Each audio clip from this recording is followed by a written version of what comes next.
జై గురుదత్త శ్రీ గురుదత్త. అచ్చ తెలుగు పంచకట్టుతో ఆయన మూర్తీభవించిన తెలుగుదనంలాగా ఉండేవారు. విశాలమైన కళ్ళు, ఆయనలోని కవితా సరస్వతికి అర్థం పడుతున్నట్లు ఉండేవి ఆ కళ్ళు. ఆయన నడక కవిరాజులా గంభీరంగా సాగేది. అపారమైన పాండిత్యానికి, అలుపెరగని కవిత్వానికి అసలైన చిరునామాగా ఆయన ఉండేవారు.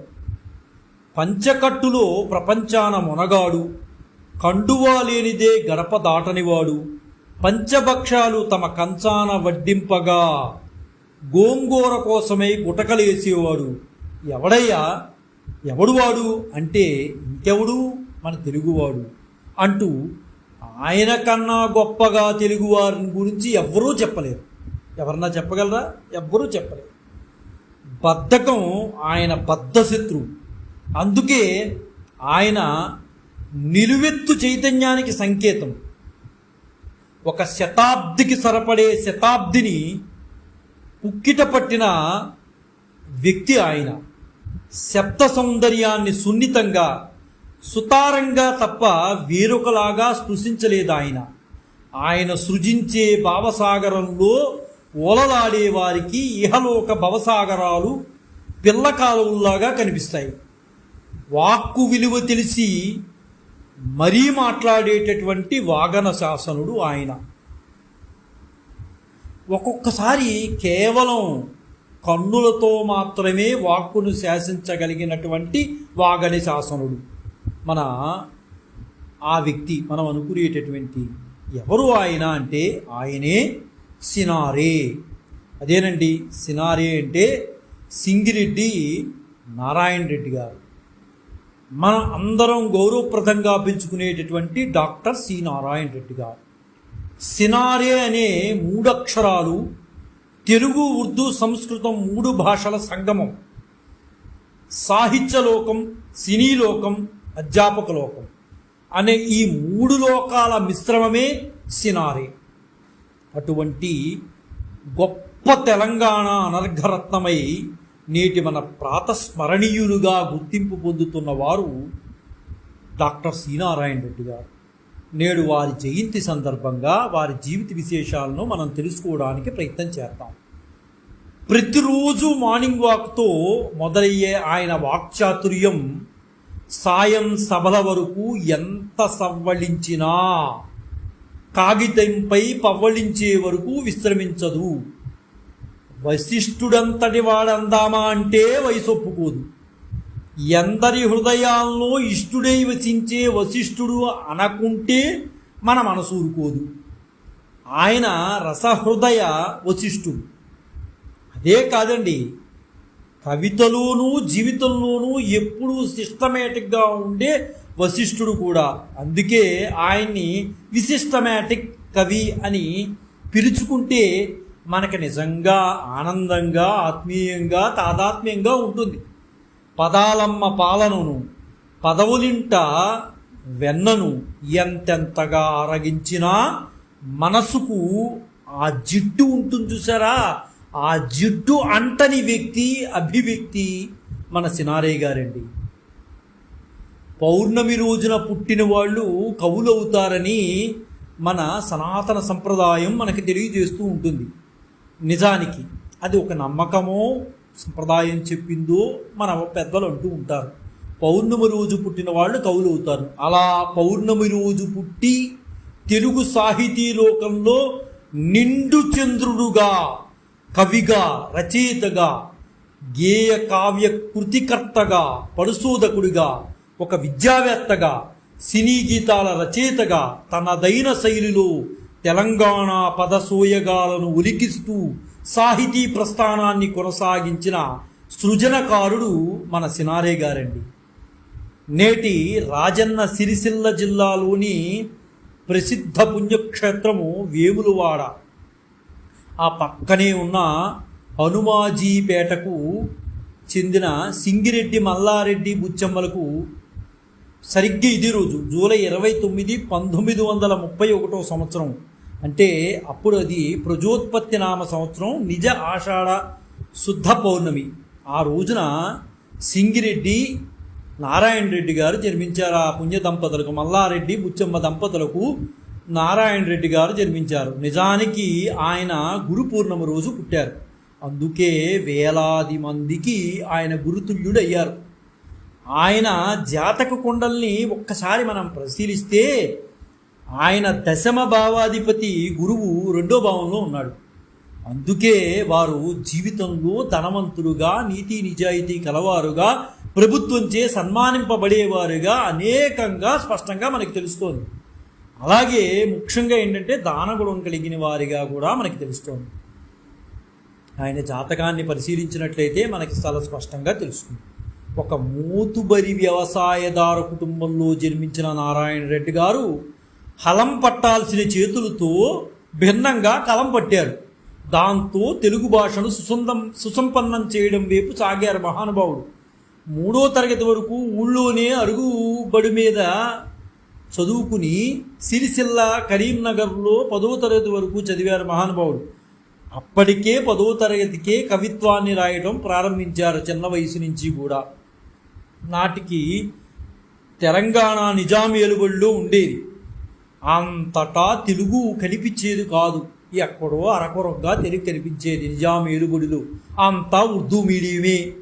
నారాయణ రెడ్డి గారు కూడా అదే మాధ్యమంలో విద్యను అభ్యసించారు. బిఏ వరకు ఉర్దూ మీడియంలోనే చదివి నారాయణ రెడ్డి గారు ఆపై ఎంఏ తెలుగు పూర్తి చేశారు. సహజాతమంగా వచ్చేటటువంటి తెలుగు భాషా నైపుణ్యానికి తోడు ఉర్దూ మీడియం చదవడంతో ఆ భాషపై అపారమైన పట్టును సంపాదించాడు మహానుభావుడు నారాయణ రెడ్డి గారు. తన మేధాక్షేత్రంలో తెలుగు భాష బీజాలున్నాయని, అవి సహజంగానే అంకురించాయని, పుట్టి పెరిగిన పల్లె వాతావరణం, గురువుల ప్రభావం తన భాషా నైపుణ్యంపై ఉందని ఆయన పూర్తిగా విశ్వసించారు. ఇంటర్మీడియట్ దశలోనే కవిత్వంలో పేరు ప్రఖ్యాతులు సంపాదించుకున్నారు సినారయ్య గారు. జనశక్తి పత్రికల్లో నారాయణ రెడ్డి గారు తొలి కవిత ప్రచురితమైంది. అప్పుడు ఆయన ఆనందానికి అద్దులు లేవు. ఆనాడే చిరు సత్కారాలు పొందాడు మహానుభావుడు. ఎంఏ తెలుగు నేపథ్యంతో అధ్యాపక వృత్తిలో అడుగుపెట్టారు. ఎందరెందరికో గొప్పగా పాఠాలు చెప్పేవారు. ఆయన పాఠం చెప్తే వినరవాడంటూ ఉండరు. ఆయన పాఠం చెప్తే పక్క క్లాసు వాడు కూడా ఆయన పాఠానికి ముగ్ధులైపోయేవారు. ఆ పద్య ధోరణి, ఆయన సరళి, ఆయన మాట్లాడే భాష పక్కవారికి కూడా వారి పాఠం వదిలి ఈయన పాఠమే విందామనే పద్ధతిలో మహానుభావుడు తెలుగు పాఠాలను బోధించేవారు. ఎందరికో మాతృభాషా బోధన చేశారు మహానుభావుడు. ఎంపీ కాంగ్రెస్ నేత అయినటువంటి సుబ్బిరామిరెడ్డి గారు, మాజీ ఎంపీ కాంగ్రెస్ నేత అయినటువంటి సుబ్బిరామిరెడ్డి గారు, మాజీ ఎంపీ జైపాల్ రెడ్డి గారు వంటి వారు సినారయ్య గారి శిష్యులేని మనం చెప్పుకోవచ్చు. సినారయ్య గారి 50వ జన్మదినోత్సవం సందర్భంగా ఆంధ్రప్రదేశ్ ప్రభుత్వం అధికార భాషా సంఘాధ్యక్ష పదవిని అందించింది ఆయనకి, మహానుభావుడికి. ఆ జన్మదినోత్సవ సన్మాన సభలో నారాయణ రెడ్డి గారు ప్రారంభించే ముందు ఇలాగా ఆయనకి అధికార భాషా అధ్యక్ష పదవిని ఇస్తున్నానని సన్మానం చేస్తూ ఆయన సన్మానిస్తున్నప్పుడు ఆయన ఒక మాట అన్నారు. ఎవరికి ఈ సన్మానం? ఎందుకు ఈ సన్మానం? సెట్ అంతటి పేరుందని నాకు సన్మానం చేస్తున్నారా, లేదా చిగురికి సన్మానమా అని ప్రారంభించి, పేరేమో సింగిరెడ్డి నాగిరెడ్డి, కానీ కులం కీళ్లు విరిచే నా కళానికి సన్మానం అంటూ ఒక గేయ కవిత చదవగా సభంతా హర్షధ్వానాలతో వారు ముగిపోయింది ఆ రోజున. అంత గొప్ప వాక్చాతుర్యం కలిగినటువంటి మహానుభావుడు డాక్టర్ సి నారాయణ రెడ్డి గారు. అధికార భాషా సంఘ అధ్యక్షులుగా సెప్టెంబర్ 4, 1981 నుంచి ఆగస్టు 7, 1985 వరకు ఆయన ఉన్నారు. అదేవిధంగా సార్వత్రిక విశ్వవిద్యాలయం ఉపాధ్యక్షులుగా పనిచేశారు. తర్వాత దేశంలోనే ప్రథమ సార్వత్రిక విశ్వవిద్యాలయమైన ఆంధ్రప్రదేశ్ సార్వత్రిక విశ్వవిద్యాలయ ఉపాధ్యక్షులుగా కూడా నియమితులయ్యారు. ఆగస్టు 8, 1985 నుండి 1989 వరకు కూడా ఆయన ఉపాధ్యక్షులుగా విధులు నిర్వహించారు.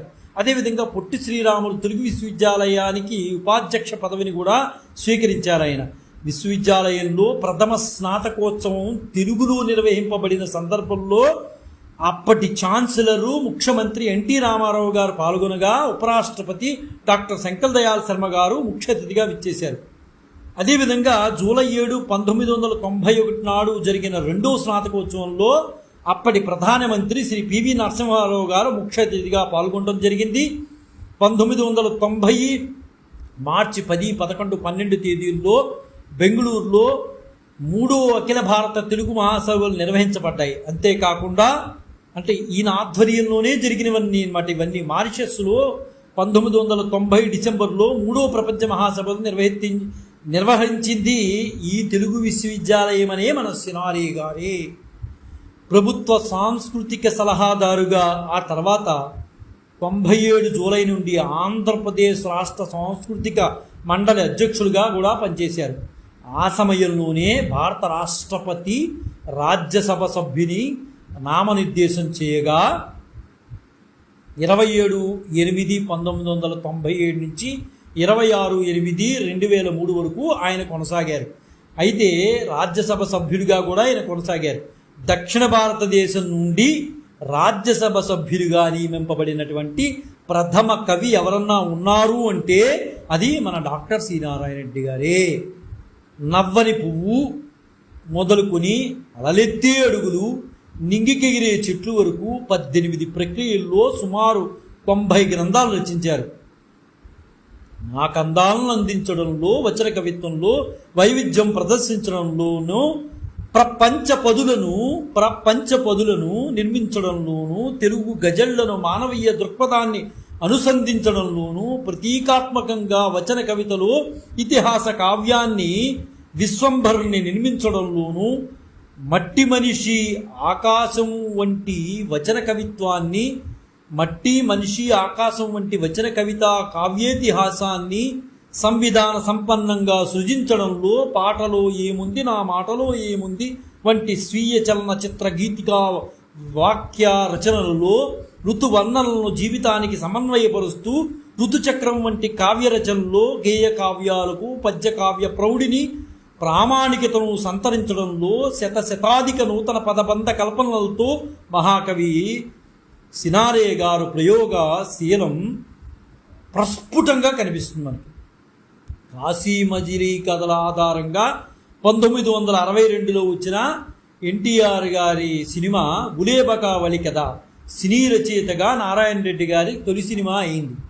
ఆ సినిమాలో నన్ను దోచుకుందువటే వందెల దొరసాని తెలుగు సినీ పాటల్లోనే ఆల్ టైమ్ క్లాసిక్లో ఒకటిగా నిలిచిపోయింది. సినారేగా పేరుగాంచిన అక్కడి నుంచి ఎక్కడ ఆయన వెనుదిరిగి చూసుకోవాల్సిన అవసరం లేకుండా పోయింది. తెలుగు సినీ సాహితీ మాగాణంలో బంగారు పంటలు పండించాడు మహానుభావుడు. వేరే వైపు కావ్య వసంతాల్ని పూయించాడు కూడా. అటు పాటలేను కాదు, ఇటు మాటలేను కాదు, ఇటు కావ్య వసంతాలను కూడా పూయించగలిగాడు మహానుభావుడు. అలుపెరగని సాహితీ వ్యవసాయంతో జ్ఞానపీఠం ఎక్కారు నారాయణ రెడ్డి గారు. ఎంత గొప్ప విశేషం! 1988లో విశ్వంబర కావ్యంతో జ్ఞానపీఠ అవార్డును అందుకున్నాడు మహానుభావుడు డాక్టర్ సి నారాయణ రెడ్డి గారు. అంతకు మునుపు ఈ అవార్డును అందుకున్న మహానుభావుడు ఏకైక తెలుగు కవి విశ్వనాథ సత్యనారాయణ గారు. అధికార భాషా సంఘ అధ్యక్షుడిగా, తెలుగు యూనివర్సిటీ వైస్ ఛాన్సలర్గా, ఆంధ్ర సారస్వత పరిషత్ అధ్యక్షుడుగా సమర్థవంతంగా బాధ్యతలు నిర్వహించినటువంటి గొప్ప వ్యక్తి నారాయణ రెడ్డి గారు. అయితే ఈ విశ్వంభర కావ్యాన్ని అనేక యూనివర్సిటీలు ఎంఏ తెలుగులో ప్రత్యేక సబ్జెక్టుగా ఉంచాయి. దీనిపై బోలెడంత మంది పరిశోధన చేసి పిహెచ్డి డిగ్రీలు పొందారు. రాష్ట్రపతి కోటాలో రాజ్యసభ సభ్యుడికి ఈయన నామినేట్ అయ్యాడు. అది విషయం మనకు తెలిసింది. రాజకీయాల్లోకి రావాలని నారాయణ రెడ్డి గారిని అన్ని పార్టీలు కూడా అడిగాయి. కాంగ్రెస్ తరఫు నుంచి కరీంనగర్లో పోటీ చేయాలని ముఖ్యంగా కాసు బ్రహ్మానందరెడ్డి గారు బలపడ్డారు. ఎలాగైనా సరే మీరు పోటీ చేయాలి కరీంనగర్ నుంచి అని. అయితే ఇక ఎన్టీఆర్ గారు అయితే నారాయణ రెడ్డి గారిని డైరెక్ట్గా పార్టీలోకి చేరాలని, పోటీ చేయాలని తీవ్రంగా ఒత్తిడి చేశారు. అయితే ఆయన ప్రత్యక్ష రాజకీయాల వైపు రానని చాలా స్పష్టంగా చెప్పేశారు. చివరికి ఆ మహానుభావుడిని సత్కరించుకోవడం కోసం ఆయన తెలివితేటలు 10 మందికి ఉపయోగపడాలి, దేశ సేవకు ఉపయోగపడాలనే ఉద్దేశంతో చివరికి రాష్ట్రపతి కోటాలో 1997లో సభకు నామినేట్ అయ్యారు మన డాక్టర్ సి నారాయణ రెడ్డి గారు. ఆయన తొలి కవిగా రాజ్యసభకి వెళ్ళి దక్షిణాది భాషల్లో కవుల్లో వెళ్ళినటువంటి తొలి కవిగా గౌరవం పొందారు ఆనాడే. నిజంగా చెప్పుకోవాలంటే ఆయనది బాల్య వివాహం. ఆయన భార్య గారి పేరు సుశీల. ఆయనకి 4 కుమార్తెలు ఉన్నారు. గంగా, యమున, సరస్వతి, కృష్ణవేణి. ఎంత చక్కటి పేర్లండి. భార్య మరణాంతరం ఆమె పేరు మీద ఔత్సాహిక మహిళా సాహితీకారులకు ఏటా అవార్డులు సినారయ్య గారు అందించేవారు. నిజంగా చెప్పాలంటే వాళ్ళ ఇంట్లో త్రివేణి సంగమం నెలకొలు ఉందండి. అంత గొప్పగా పిల్లలకి పేర్లు పెట్టాడు మహానుభావుడు. విద్యారంగంలోనూ పాలనా రంగంలోనూ ఎన్నెన్నో పదవులు నిర్వహించాడు. అయితే ఆయన రాజ్యసభ సభ్యుడిగా నామినేట్ అయిన తర్వాత 6 ఏళ్ల పాటు సభలో ఆయన ప్రసంగాలు, చర్చలు, ప్రస్తావనలు ఆయన మాట్లాడితే అందరి మన్ననలు పొందేవాడు. అంత చక్కగా మాట్లాడేవాడు. 16/3/2003 నాడు మొరాకోలో జరిగిన ఇంటర్ పార్లమెంటరీ యూనియన్ మహాసభలో నారాయణ రెడ్డి గారు భారత ప్రతినిధి వర్గ సభ్యునిగా పాల్గొన్నారు. తిరుగు ప్రయాణంలో ప్యారిస్లో యునెస్కో కార్యాలయాన్ని సందర్శించి హైదరాబాదుకు ప్రపంచ వారసత్వ నగర ప్రతిపత్తిని ప్రకటించాలని సవివర నివేదికని అక్కడ యునెస్కో వారికి అందజేశారు మహానుభావుడు డాక్టర్ సి నారాయణ రెడ్డి గారు. రాజ్యసభ సభ్యుడిగా కేంద్ర ప్రభుత్వం 6 సంవత్సరాలకు నారాయణ రెడ్డి గారికి ఎంపీ ల్యాండ్స్ పథకం కింద 11,50,00,000 రూపాయలను కేటాయించింది. నామినేట్ చేయబడిన సభ్యునిగా నారాయణ రెడ్డి గారు వివిధ పథకాలను ఆ నిధి నుండి ఆర్థిక సహాయం చేసేవారు. ఎంత గొప్పవాడంటే నేను ఇందాక చెప్పినట్లు ఆయన దశమ భావాధిపతి 2వ స్థానంలో ఉన్నారు కాబట్టి ఆయన దానాలు చేసేవారు. ఎక్కువ పేదల్ని ఆదుకునేవాడు. కటక్లో నేతాజీ జన్మించిన జానకీనాథ్ భవన్ పునరుద్ధరణకు, ఒరిస్సా వరద బాధితుల సహాయ నిధికి, గుజరాత్ భూకంప బాధితుల సహాయ నిధికి, షోలాపూర్లోని పద్మశాలి విద్యా సంస్థ భవన నిర్మాణానికి, ఆంధ్రప్రదేశ్ ప్రభుత్వం నీరు మీరు పథకానికి, కరీంనగర్లో సారస్వత సదన్ భవన నిర్మాణానికి, వేములవాడలో సాహితీ సదన్ భవన నిర్మాణానికి, కరీంనగర్లో వట్టెపల్లిలోని అంబేద్కర్ కమ్యూనిటీ హాల్ నిర్మాణానికి, సిరిసిల్లలోని పురపాలక సంస్థ ఆడిటోరియం నిర్మాణానికి మహానుభావుడు ఆ ఎంపీ ల్యాండ్స్ నుంచి ఖర్చు పెట్టాడు. హైదరాబాదులో ఆంధ్ర సారస్వత పరిషత్ తెలుగు పండిత శిక్షణ కళాశాల భవన నిర్మాణానికి ఎన్నో రకాలుగా ఆయన ఎంపీ ల్యాండ్స్ నుంచి ఖర్చు పెట్టడం జరిగింది. అంత ఆర్థిక సహాయం ఎంపీ ల్యాండ్స్ నుంచి ఆయన ఇవ్వడం జరిగింది. 1993 నుంచి ఆంధ్ర సారస్వత పరిషత్ అధ్యక్షుడిగా విలక్షణ కార్యక్రమాలు కూడా రూపొందించి తెలుగు భాషా సాహిత్య సంస్కృత అభ్యుదయానికి తోడ్పడ్డాడు మన డాక్టర్ సి నారాయణ రెడ్డి గారు. ఆయన ఎన్ని చెప్పుకున్నా మహానుభావుడి గురించి తక్కువేనండి. ఎన్ని మాట్లాడుకున్నా మహానుభావుడి గురించి తక్కువే. ఎంత గొప్పగా రాసుకున్నారంటే, చిన్న జరం గిరులు దూకిన జీవనదిగా మారినట్లు, బీజం మట్టి పొర చీల్చి భూజంగా మారినట్లు, చుక్క ఎదిగి పూర్ణ సుధాంసునిగా మారినట్లు, పరమాణు పెరిగి మహాపర్వతముగా మారినట్లు, సరసి మహాతపమునర్చి సంద్రముగా మారినట్లు, క్రమముగా ఆ వామనుడు విరాన్మూర్తిగా మారినట్లు, పిన్ననాటి ఒక సినారే విశ్వకవనమూర్తి అయ్యే. అటువంటి విశ్వకవనమూర్తి చివరి రోజుల్లో క్యాన్సర్ వ్యాధి బారిన పడ్డారండి. గత కొంతకాలంగా ఆయన క్యాన్సర్ వ్యాధితో బాధపడుతూ హైదరాబాదులోని కేర్ ఆసుపత్రిలో చికిత్స పొందుతూ జూన్ 12వ తేదీన ఆయన పరమపదించడం జరిగింది. నేడు ఆ మహానుభావుని జయంతి సందర్భంగా ఆ మహానుభావుడికి ఖచ్చితంగా నివాళులు అర్పించి తీరాలండి. ఆ మహానుభావుడికి తెలుగు కళామ తల్లి ముద్దుబిడ్డ, జ్ఞానపీఠ అవార్డు గ్రహీత డాక్టర్ సి నారాయణ రెడ్డి గారి మరణం తెలుగు జాతికే కాక యావత్ సాహితీ లోకానికి తీరని లోటుగా ఆనాడు ఉన్న కవితా లోకం అంతా కూడా పేర్కొన్నారు. తెలుగు సినిమా పాటకు కావ్యస్థాయికి తీసుకెళ్లిన ఆ మహానుభావుని స్థానం ఎవ్వరూ భర్తీ చేయలేరు. ఆయన జీవితం గురించి సినీ పెద్దల ద్వారా కొంతమంది రచయితలు మాట్లాడినప్పుడు ఆయన గొప్పతనం ఏంటో మనకే తెలుస్తుంది. ఎంత గొప్పగా ఆయన గురించి ఆనాడు అందరూ కొనియాడారు. విశ్వంభర రచన ద్వారా జ్ఞానపీఠ అవార్డు అందుకుని తెలుగు భాషా కీర్తిని విశ్వవ్యాప్తం చేశారు మహానుభావుడు. పద్మశ్రీ, పద్మభూషణ్, కళాప్రపూర్ణ వంటి అనేక రకాలైన పురస్కారాలను, రాజ్యాంగ పదవులు ఆయనలోని వినమ్రతను మరింత పెంచాయి. ఏ పదవి వచ్చినా వినమ్రతతో ఉండేవాడు, తక్కువగా మాట్లాడేవాడు. తండ్రి వ్యవసాయం చేస్తే సినారయ్య గారు సాహితీ వ్యవసాయం చేసి తెలుగు సాహిత్య ఫలాలను అందరికీ అందించారు. ఇంతటి సాహితీ స్రష్ట సినారయ్య గారు భౌతికంగా మన మధ్య లేకపోయినా ఆయన వెదజల్లిన సాహిత్య సౌరభాలు మన మధ్యనే చిరంతనంగా పరిమళిస్తూనే ఉంటాయి. నేను అత్యంత అభిమానించే తెలుగు కవుల్లో సినారయ్య గారు తొలి వరుసలో ఉంటారు. ఆయన యొక్క రాజసం, టీవీ గాంభీర్యం, లాలిత్యం, మాధుర్యం, శృంగార మేళవింపు అయితే సాగిన వారి రచనలు పాత తరానికి కొత్త తరానికి నిజంగా వాదలాంటివండి. ఆధునిక తెలుగు సాహిత్యాన్ని సుసంపన్నము చేసి సినిమా సాహిత్యానికి సైతం గౌరవాన్ని తీసుకువచ్చి పెట్టినవి సినారయ్య గారి సాహిత్యం. తెలుగు జాతి తరతరాలు గుర్తుపెట్టుకోవాల్సిన మనిషి ఎవరన్నా ఉన్నారు అంటే సినారయ్య గారి. భౌతికంగా దూరమై ఉండవచ్చు కానీ తెలుగు సాహిత్యం ఉన్నంత వరకు సినారయ్య గారు బతికే ఉంటారు. తన సాహిత్యంతో పండితుడికి పామరుడికి నిత్య స్మరణీయుడిగా ఆ మహానుభావుడు నేటికి నిలిచిపోతారు.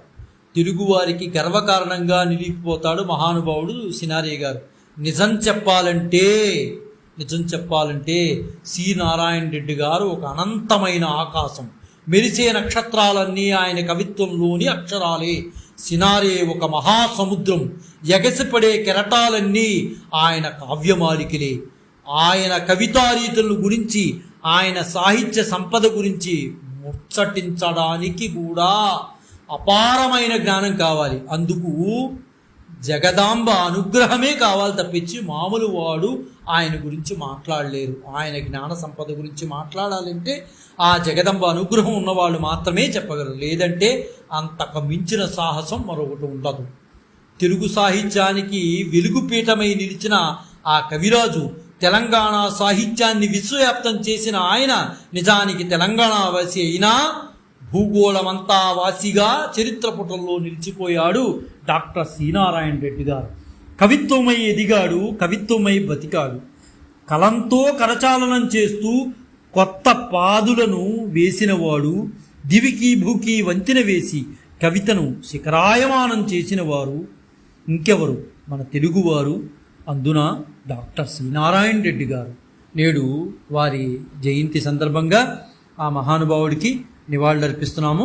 జై గురుదత్త, శ్రీ గురుదత్త, శ్రీపాద శ్రీవల్లభ చరణదాసుడు, మానికొండ రాజశేఖర శర్మ, రాజమహేంద్రవరం.